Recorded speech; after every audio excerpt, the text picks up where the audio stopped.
बासित अली साहब आईसीसी पे भड़क गए हैं। बासित अली का कहना है कि आईसीसी ने एक ऐसी चाल चली है जिसकी वजह से बाबर आजम परफॉर्म नहीं कर रहा है। और वो चाल ये है कि उन्होंने बाबर आजम को नंबर 1 बैट्समैन रखा है, जबकि बाबर आजम की कोई परफॉर्मेंस नहीं है। भाई ये बहुत जबरदस्त कंट्रोवर्सी है। और मुझे ऐसा लगता है कि बासित अली साहब धीरे धीरे अपना मानसिक संतुलन खो बैठे हैं, क्योंकि इस बात को जो वो कर रहे हैं वो एक तरीके से देखा जाए तो सही है, लेकिन जो उनके उसके पीछे वो एजेंडा ढूंढ रहे हैं वो मुझे कुछ समझ नहीं आ रहा कि इस एजेंडा का क्या मकसद है। बासित अली साहब का कहना है कि ऐसा कैसे हो सकता है कि बाबर आजम अभी तक नंबर 1 ओडीआई बैट्समैन हैं, जबकि बाबर आजम ने तो कोई परफॉर्मेंस नहीं दी है। यहां तक मैं बासित अली साहब के साथ बिल्कुल एग्रीड हूं। बाबर आजम के 824 पॉइंट्स हैं और वो नंबर 1 ओडीआई बैट्समैन है, जबकि अगले 3 बैट्समैन जो है वो तीनों इंडियन बैट्समैन है, जिसमें रोहित शर्मा के 765 पॉइंट्स हैं, शुभमन गिल के 763 पॉइंट्स हैं और विराट कोहली के 746 पॉइंट्स हैं। तो वो कहना है बासित अली साहब का कि ये आईसीसी ने एक चाल चली है। आईसीसी क्या चाहता है कि बाबर आजम की परफॉर्मेंस ना हो तो उसे नंबर 1 ही रहने देते हैं, जिसकी वजह से वो देखे कि मैं तो नंबर 1 बैट्समैन हूं और परफॉर्म ना करे। अब यहीं से मेरी और बासित भाई की सोच थोड़ी बदल रही है। भाई साहब, अगर आप नंबर 1 बैट्समैन हो तो आप और बेहतर परफॉर्म करोगे ना, आप प्रूव करोगे दुनिया को कि देखो मैं इसीलिए नंबर 1 बैट्समैन हूं।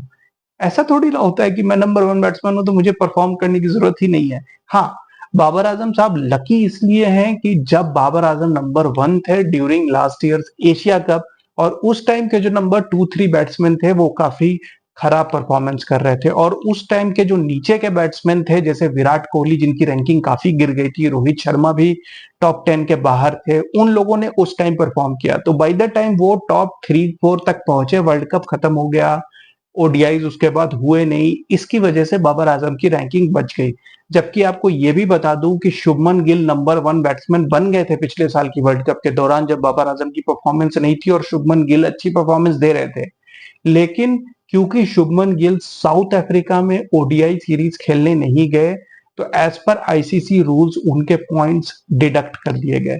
आईसीसी का रूल है कि अगर कोई टीम ओडीआई सीरीज खेल रही है और अगर उसका कोई प्लेयर नहीं खेलता उस सीरीज में तो उसका कुछ पॉइंट्स डिडक्ट कर दिए जाते हैं, जिसकी वजह से शुभमन गिल नंबर 2 पे आ गए थे। हालांकि शुभमन गिल के पास इस सीरीज में मौका था, लेकिन इस मैच सीरीज के तीनों मैच में शुभमन गिल और विराट कोहली दोनों सुपर फ्लॉप हो गए। रोहित शर्मा जो नंबर 4 पे थे उन्होंने बढ़िया परफॉर्मेंस दी, लेकिन ऐसी परफॉर्मेंस नहीं आई कि वो टॉप पे पहुंच सके, जिसकी वजह से बाबर आजम की रैंकिंग बच गई। हाँ, आईसीसी की सिस्टम है खराब, और बासित भाई ने फिर एक ऐसी बात कही जिससे मैं बासित भाई से अग्रीड हूं। उन्होंने कहा कि ट्रेविस हेड और सचिन रविंद्रा का नाम क्यों नहीं है टॉप 5 में। यहां पर मैं बिल्कुल सहमत हूं उनसे कि ट्रेविस हेड का नाम डेफिनेटली होना चाहिए था, और शायद आईसीसी में कुछ ऐसे रूल्स होने चाहिए कि अगर कोई टूर्नामेंट के और major tournament like world cup के फाइनल में कोई रन बनाता है तो उसके कुछ ज्यादा पॉइंट्स होने चाहिए। नेपाल के खिलाफ कोई 151 बनाता है तो उसके थोड़े कम पॉइंट्स होना चाहिए, समझ रहे हो ना भाई?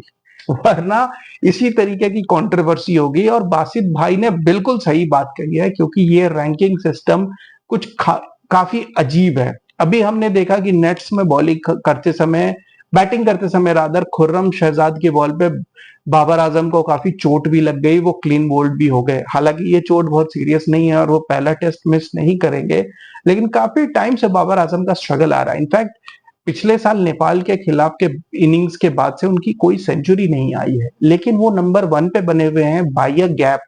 तो ये डेफिनेटली इस सिस्टम का एक फ्लॉ है, एक मेजर इश्यू है इस रैंकिंग सिस्टम में, जो किसी के समझ में नहीं आती। हर वीक एक नई रैंकिंग आती है जिसमें कुछ पॉइंट्स एडेड होते हैं, कुछ निकल चुके होते हैं, लेकिन इस सिस्टम को कोई समझ नहीं सकता। अभी कुछ दिन पहले सिराज नंबर 1 बॉलर बन गए थे, बाद में रवि बिश्नोई जो जनरली वीक टीम के खिलाफ खेल रहे थे वो टॉप नंबर 1 टी20 बॉलर बन गए थे। कैसे बने थे, इसके पीछे क्या रीजन है, क्या लॉजिक है, वो समझना मुश्किल है। लेकिन ये सिस्टम ऐसी है कि सडनली कोई भी बैट्समैन, कोई भी बॉलर 2-3 सीरीज में परफॉर्म करके नंबर 1 बन जाता है, और कुछ बैट्समैन ऐसे हैं जो बिल्कुल परफॉर्मेंस नहीं दे रहे लेकिन नंबर 1 पे टिके हुए हैं। लेकिन बासित भाई, इसमें कंट्रोवर्सी ढूंढने की कोई जरूरत नहीं है। ये आईसीसी के रूल्स कुछ ऐसे ही हैं। ये इसका मकसद बिल्कुल नहीं है कि इसकी वजह से बाबर आजम परफॉर्म ना करे। वो बाबर आजम की अपनी गलती है भाई। इसको भी अब आईसीसी इक्वल टू बीसीसीआई ना बनाओ, मैं रिक्वेस्ट करता हूँ। आप तो बाबर के कोच रह चुके हैं, आप उनसे बात करो, थोड़ा समझाओ कि भाई परफॉर्मेंस करे, नंबर 1 रैंकिंग में है तो कुछ रन्स बनाए, ये ऐसे नहीं चलेगा। भाई पीआर का कुछ दूसरा तरीका ढूंढना होगा बाबर आजम को। अब ये तरीका तो बिल्कुल भी जस्टिफाइड नहीं है कि आईसीसी उन्हें जबरदस्ती नंबर 1 बना रहा है। समझ रहे हो ना भाई? Keep watching guys, thank you.